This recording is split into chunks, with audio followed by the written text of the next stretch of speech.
আসসালামু আলাইকুম ওয়া রাহমাতুল্লাহি ওয়া বারাকাতুহু।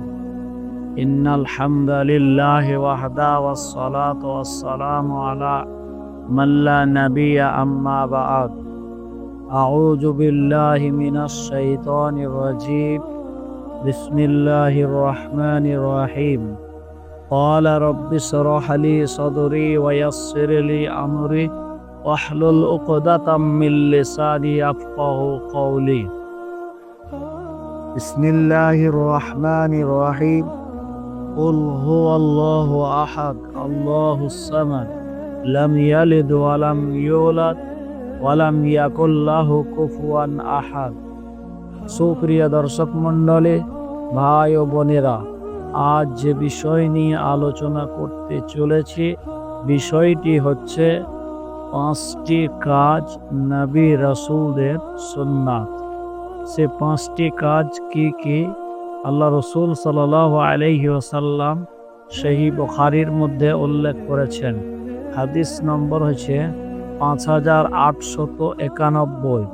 হাদিসের রাবি হচ্ছে আবু হুরায়রা। আন আবি হুরায়রা রাদিয়াল্লাহু তাআলা আনহু সামি'তুন নাবিয়্য সাল্লাল্লাহু আলাইহি ওয়াসাল্লাম ইয়াকুলু। আবু হুরায়রা রাদিয়াল্লাহু তাআলা আনহু থেকে হাদিস বর্ণিত, তিনি বলেন যে আমি আল্লাহর নবী জানাবে মুহাম্মদুর রাসূলুল্লাহ সাল্লাল্লাহু আলাইহি ওয়াসাল্লামকে বলতে শুনেছি,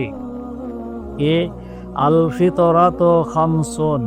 ফিতরাত হচ্ছে 5টি। ফিতরাত 5টি, এটা আমি আল্লাহ রাসূল সাল্লাল্লাহু আলাইহি ওয়াসাল্লামকে বলতে শুনেছি। আবু হুরায়রা তিনি বলছেন। তো ফিতরাত 5টি কি কি? প্রথম নম্বর ফিতরাত হচ্ছে আল খিতানো, মানে খাতনা করা, অর্থাৎ খাতনা করা বলতে মুসলমানি করা, 1 নম্বর ফিতরাত। দ্বিতীয় নম্বর ফিতরাত হলো যে ওয়াল ইস্তিহদাদ, নাভির নিচে খুর ব্যবহার করা, এই 2 নম্বর ফিতরাত। 3 নম্বর ফিতরাত হচ্ছে যে ওয়াকাসুস সারিবে, গোঁফ ছোট করা, মুছ ছোট করা। আর 4 নম্বর ফিতরাত হচ্ছে ওয়াতাকলিমুল আযফারি, তার মানে নখ কাটা, নখ ছোট করা, নখ কাটা, এই 4 নম্বর ফিতরাত। আর 5 নম্বর ফিতরাত আল্লাহ রাসূল সাল্লাল্লাহু আলাইহি ওয়াসাল্লাম বলেছেন যে ওয়ানাতফুল আবাতে, বগলের পশম উপড়ে ফেলা।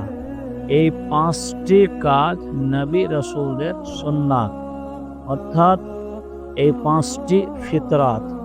তো দেখুন বন্ধুগণ, আমরা করি কি যে 5টি কাজের মধ্যে প্রথম নম্বর কাজটা যেটা খাতনা করা, সেটাতে আমরা কি করে অনুষ্ঠান করি, আর বাকি 4টা কাজের জন্য আমরা অনুষ্ঠান করি না।